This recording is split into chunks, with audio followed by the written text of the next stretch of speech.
Un solo disparo de esta arma romana podía atravesar 3 cuerpos humanos alineados y seguir volando hasta clavarse en una muralla de piedra. En los campos de batalla del mundo antiguo, donde el acero chocaba contra el acero y los gritos de guerra resonaban como truenos, existía un silencio que helaba la sangre. No era la calma antes de la tormenta, sino el momento previo a la muerte invisible. Los enemigos de Roma aprendieron a temerlo más que al rugido de las legiones. El silbido cortante de un perno de hierro surcando el aire a velocidades que desafiaban toda lógica. Esta máquina de guerra cambió para siempre las reglas del combate. No necesitaba pólvora, no requería fuego, simplemente convertía las leyes de la física en un arma letal. Su nombre ha quedado enterrado bajo siglos de olvido, pero su impacto fue tan devastador que civilizaciones enteras modificaron sus estrategias militares solo para intentar defenderse de ella. La historia comienza mucho antes de que Roma fuera el imperio que conocemos. En las ciudades-estado griegas del siglo V a.C., un ingeniero anónimo observaba los arcos de sus guerreros y se preguntaba: ¿qué pasaría si pudiéramos multiplicar esa fuerza por 10? Su respuesta fue el gastrafetes, literalmente arco de vientre.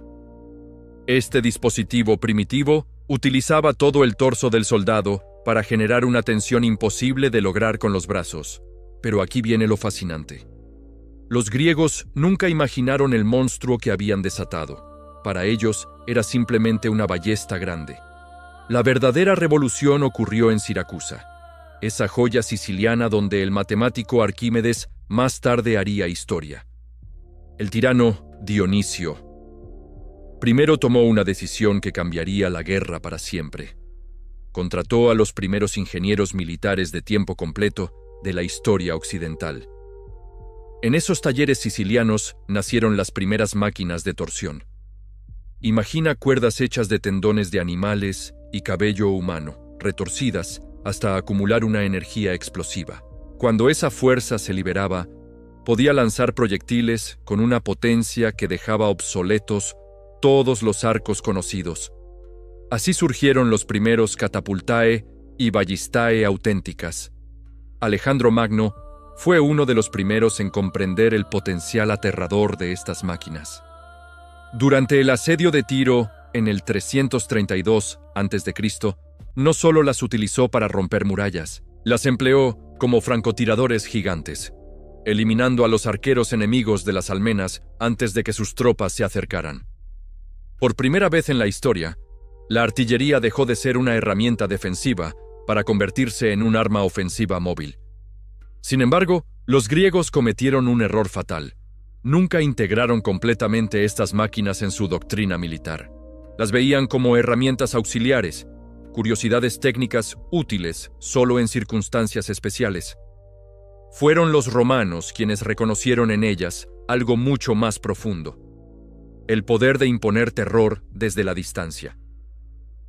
Cuando las legiones comenzaron sus campañas en el Mediterráneo oriental, se enfrentaron por primera vez a estas armas en manos de los reinos helenísticos. Lo que vieron los dejó sin aliento.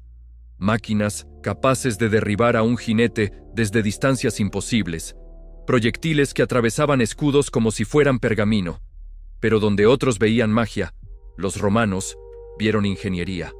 El momento que lo cambió todo fue el asedio de Siracusa en el 214 a.C. Durante la Segunda Guerra Púnica, las tropas de Marco Claudio Marcelo se enfrentaron a algo nunca visto. Según los relatos de Plutarco y Tito Livio, el propio Arquímedes había diseñado máquinas que parecían poseer voluntad propia. Los barcos romanos eran destruidos por pernos que llegaban desde ángulos imposibles. Las torres de asedio se desplomaban bajo piedras lanzadas con precisión matemática. Aunque Siracusa finalmente cayó, los romanos habían aprendido la lección más importante de su historia militar. La superioridad tecnológica podía ser más decisiva que el valor o la disciplina. A partir de ese momento, cada legión romana incluiría ingenieros especializados, los ballistari, y una dotación completa de estas máquinas mortales. Para la época de Julio César, la balista se había convertido en algo mucho más que un arma. Era una expresión del genio romano. En Alesia, cuando las tribus galas se refugiaron tras sus murallas creyendo estar seguras, las balistas de César controlaban cada metro del perímetro. No había salida, no había escape, solo muerte silenciosa llegando desde cualquier dirección. Pero, ¿cómo funcionaba exactamente esta máquina de precisión letal? A primera vista, una balista romana podía parecer una ballesta colosal, pero era infinitamente más sofisticada. No se trataba de fuerza bruta, sino de matemática aplicada. Cada componente seguía proporciones exactas establecidas por ingenieros como Vitruvio, el arquitecto que codificó los secretos de la construcción romana. El corazón del sistema residía en 2 columnas verticales que albergaban resortes de torsión. Estas cuerdas, hechas de tendones animales o cabello humano, se empapaban en vinagre para mantener su elasticidad. Cuando los brazos de lanzamiento se tiraban hacia atrás mediante un torno, las cuerdas se comprimían acumulando una energía devastadora. Al liberarse, esa fuerza se transfería instantáneamente al proyectil a través de una guía central perfectamente lisa. La precisión era escalofriante. A diferencia de las catapultas que lanzaban piedras en arcos parabólicos, la balista disparaba en línea recta. No había aviso, no había tiempo para esquivar. El perno de hierro, que podía medir hasta 1 metro de longitud, atravesaba el aire a más de 100 kilómetros por hora. Su impacto era tan devastador que los cronistas romanos describían cuerpos literalmente atravesados de parte a parte. Operar una balista requería un equipo de 4 hombres perfectamente coordinados. Uno colocaba el proyectil, otro manejaba el torno de tensión, un tercero supervisaba las cuerdas y el cuarto daba la orden de disparo. Era como una danza mortal que podía repetirse hasta 12 veces por hora en manos expertas. Los ballistari desarrollaban un conocimiento casi sobrenatural de sus máquinas, ajustando la tensión según la humedad, la temperatura y hasta la dirección del viento. La genialidad romana se manifestaba también en la estandarización. Cada balista se construía siguiendo medidas exactas, lo que permitía fabricar piezas intercambiables en cualquier punto del imperio. Las legiones transportaban componentes desmontados que podían ensamblarse en pocas horas. Era una logística militar sin precedentes, muerte portátil y precisión matemática combinadas en un sistema que funcionaba desde las brumas de Britania hasta los desiertos de Siria. En combate, el efecto psicológico era tan importante como el físico. Los enemigos de Roma aprendieron a reconocer el sonido distintivo de una balista al disparar. Un chasquido seco seguido del silbido del proyectil cortando el aire. Ese sonido se convirtió en sinónimo de muerte inminente. Muchas batallas se decidían antes del primer choque de espadas, simplemente porque el enemigo perdía la moral al ver caer a sus líderes atravesados por pernos invisibles. Durante el asedio de Jerusalén, en el año 70 después de Cristo, Flavio Josefo relató escenas que parecen sacadas de una pesadilla. Los defensores judíos, veteranos de múltiples conflictos, preferían enfrentarse cuerpo a cuerpo con los legionarios antes que exponerse a las balistas. Según sus crónicas, algunos proyectiles atravesaban no solo a un hombre, sino a 2 o 3 que estuvieran alineados detrás. La precisión era tal que los artilleros romanos podían apuntar a blancos específicos en las murallas desde distancias que parecían imposibles. Incluso en el mar, estas máquinas demostraron su versatilidad letal. Durante la batalla de Accio, en el 31 a.C., las naves de Octavio emplearon versiones navales llamadas escorpiones. Estos dispositivos más pequeños pero igualmente precisos destrozaban velas, partían mástiles y barrían las cubiertas enemigas antes de que los barcos pudieran acercarse lo suficiente para el abordaje.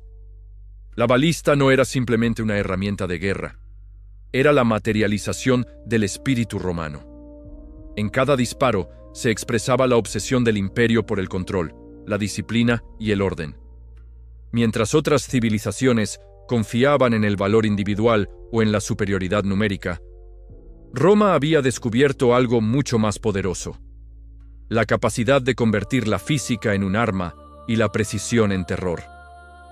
Pero como todas las creaciones humanas, la balista también nos enseña algo profundo sobre nosotros mismos. Su desarrollo muestra cómo la innovación surge cuando diferentes culturas intercambian conocimientos.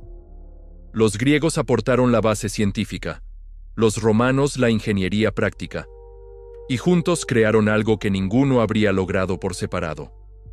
Esta lección sigue siendo válida hoy.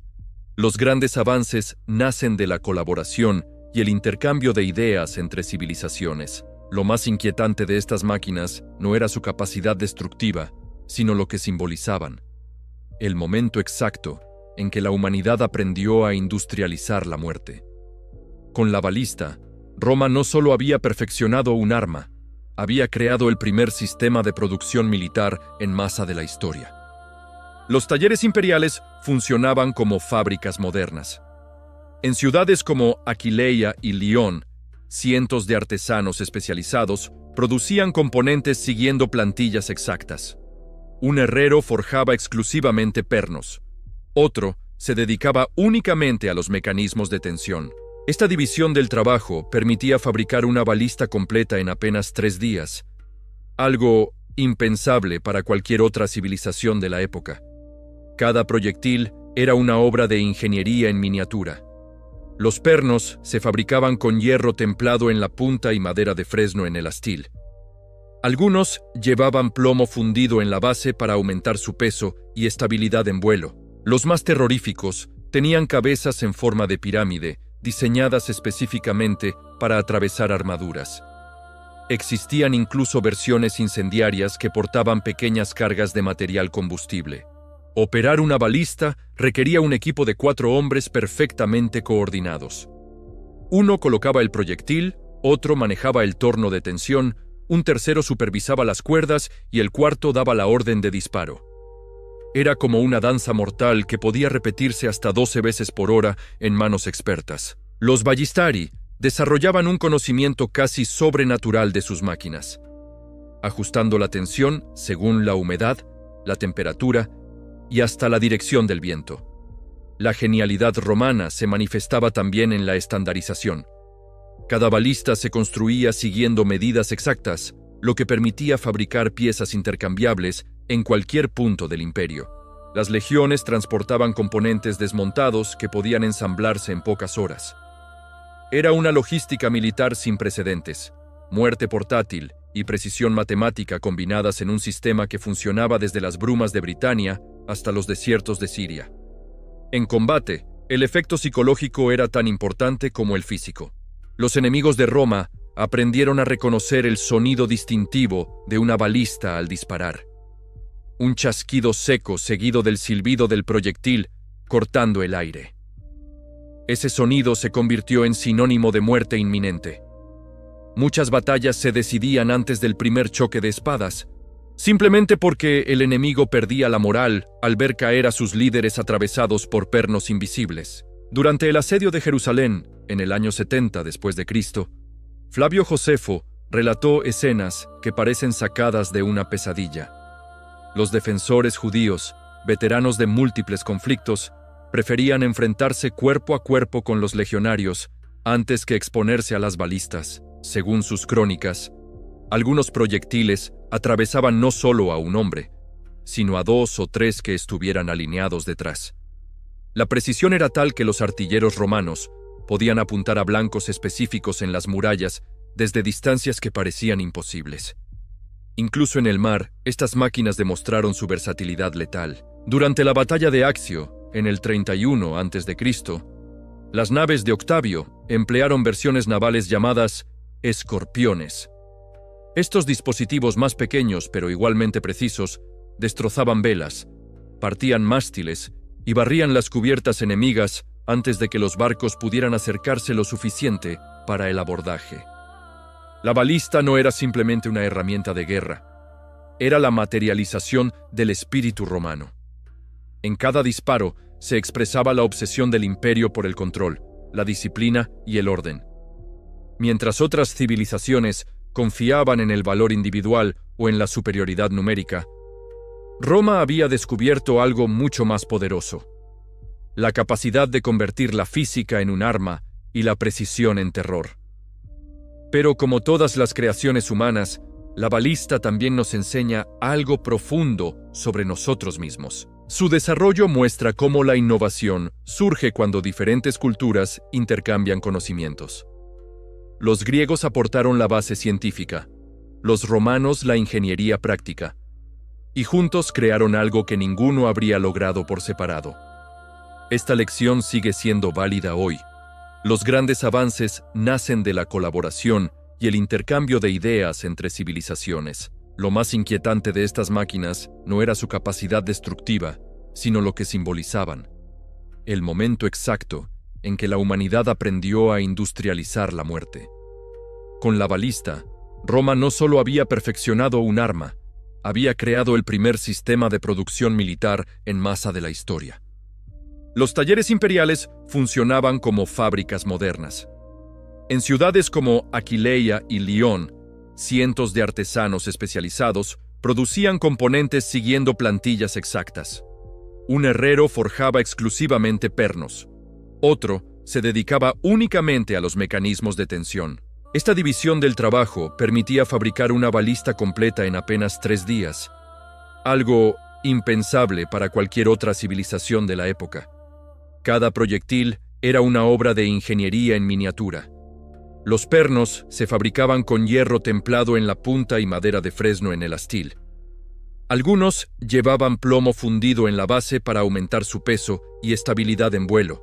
Los más terroríficos tenían cabezas en forma de pirámide, diseñadas específicamente para atravesar armaduras. Existían incluso versiones incendiarias que portaban pequeñas cargas de material combustible. Curiosamente, esta historia nos enseña algo esperanzador sobre la naturaleza humana. La misma capacidad de innovación que creó estas armas terribles también generó conocimientos que mejoraron la vida cotidiana de millones de personas. Los romanos nos demuestran que el progreso tecnológico, incluso cuando surge de necesidades destructivas, inevitablemente encuentra formas de enriquecer la experiencia humana. Cada vez que elegimos usar nuestro ingenio para crear en lugar de destruir, honramos la mejor parte de ese legado ancestral. Las balistas no desaparecieron de la historia sin antes demostrar su influencia más allá del campo de batalla. Durante el reinado de Diocleciano, entre los años 284 y 305 después de Cristo, estos ingenios militares encontraron un propósito completamente inesperado: la construcción civil. Los mismos principios de torsión y precisión que antes sembraban terror, ahora elevaban enormes bloques de piedra hacia las alturas de acueductos y anfiteatros. En las canteras imperiales, versiones modificadas de las balistas lanzaban cuerdas de gran grosor a través de valles profundos, estableciendo los primeros sistemas de transporte aéreo de materiales pesados. Lo que había nacido para destruir ciudades, ahora las construía. Esta transformación revela algo extraordinario sobre la capacidad humana de reinventar sus propias creaciones, convirtiendo instrumentos de guerra en herramientas de progreso. Los secretos técnicos de estas máquinas viajaron por rutas comerciales inesperadas. Mercaderes sirios llevaron planos simplificados hasta China, donde ingenieros de la dinastía Han los combinaron con su propia tradición de armas de pólvora. El resultado fueron híbridos fascinantes, que disparaban tanto proyectiles sólidos como primitivos cohetes explosivos. Oriente y Occidente habían fusionado sus conocimientos bélicos de manera completamente espontánea. Mientras tanto, en las fronteras septentrionales del imperio, las tribus germánicas desarrollaron contramedidas igualmente ingeniosas. Los cimbrios crearon escudos curvos especiales hechos con madera de roble y reforzados con placas de bronce superpuestas. Estos escudos no pretendían detener los proyectiles romanos, sino desviarlos mediante ángulos calculados. Era la primera vez en la historia que alguien aplicaba principios de física deflectiva a la protección personal. Los testimonios más escalofriantes sobre el poder de las balistas provienen de fuentes completamente imparciales: los papiros médicos de Alejandría. Los cirujanos egipcios, que atendían tanto a soldados romanos como a sus enemigos, documentaron heridas que desafiaban toda explicación. Describían cuerpos humanos con orificios perfectamente cilíndricos, como si hubiesen sido perforados por taladros gigantes. Algunos pacientes llegaban con pernos que habían atravesado completamente sus torsos, sin tocar órganos vitales. Un fenómeno que los médicos atribuían a la velocidad sobrenatural de los proyectiles. Uno de estos documentos, conservado en los archivos de la Biblioteca de Alejandría y redescubierto en excavaciones del siglo pasado, relata el caso de un soldado galo que sobrevivió después de que un perno de balista le atravesara el pecho, pasara por su espalda y se clavara en el escudo de madera del hombre que estaba detrás de él. El proyectil había viajado con tanta velocidad que cauterizó instantáneamente los vasos sanguíneos, evitando que el soldado se desangrase. Los cirujanos alejandrinos consideraron este caso como evidencia de que los romanos habían logrado algo imposible: convertir la velocidad en una herramienta médica accidental. Sin embargo, la historia más extraordinaria de supervivencia procede de las campañas de Séptimo Severo en Escocia, alrededor del año 208 después de Cristo. Un jefe picto, llamado Calgacus el Joven, fue alcanzado por un perno que atravesó su brazo derecho, su pecho y su brazo izquierdo, clavándolo literalmente a un árbol durante más de 6 horas, hasta que sus guerreros lograron liberarlo. No solo sobrevivió, sino que, según las crónicas romanas, continuó liderando la resistencia contra las legiones durante otros 10 años. Estos relatos, aunque parezcan exagerados, coinciden con los estudios modernos sobre balística. Los pernos romanos alcanzaban velocidades que creaban fenómenos físicos únicos: cavitación temporal en los tejidos, ondas de choque que anestesiaban temporalmente el dolor, y trayectorias tan limpias que minimizaban el daño colateral. La naturaleza había tardado millones de años en perfeccionar mecanismos similares en depredadores como el pez aguja, pero los ingenieros romanos lo habían logrado con metal y matemáticas en apenas 2 siglos. La precisión de estas armas alcanzó niveles casi sobrenaturales durante las campañas de Aureliano contra la reina Zenobia de Palmira, en el año 272 después de Cristo. Los ballistari romanos desarrollaron técnicas de tiro que aprovechaban las corrientes de aire del desierto sirio, logrando impactos certeros a distancias que superaban los 500 metros. Algunos arqueros palmirenos, famosos por su puntería legendaria, abandonaron sus posiciones simplemente porque no podían competir con máquinas que disparaban con la precisión de un cirujano y la potencia de un rayo. La caída de estas armas prodigiosas no llegó por obsolescencia técnica, sino por un cambio fundamental en la naturaleza misma de la guerra. Cuando las tribus bárbaras adoptaron tácticas de guerrilla y evitaron los enfrentamientos directos, las balistas perdieron gran parte de su utilidad.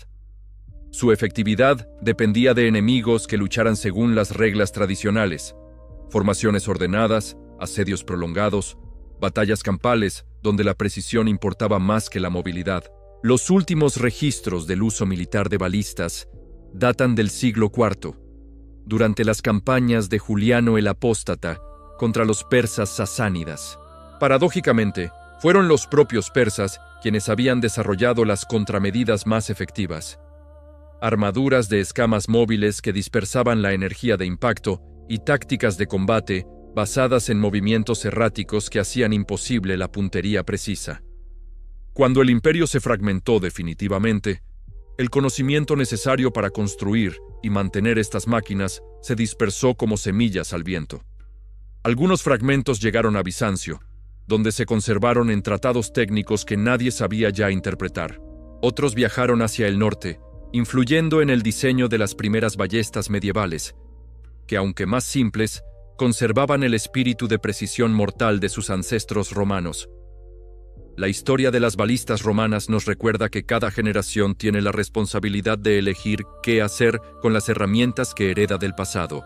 Los romanos tomaron una innovación griega y la perfeccionaron hasta límites aterradores, pero también demostraron que las mismas mentes capaces de crear instrumentos de destrucción pueden redirigir su ingenio hacia la construcción y el progreso. Hoy, cuando enfrentamos nuestros propios dilemas tecnológicos, podemos aprender de esta lección ancestral.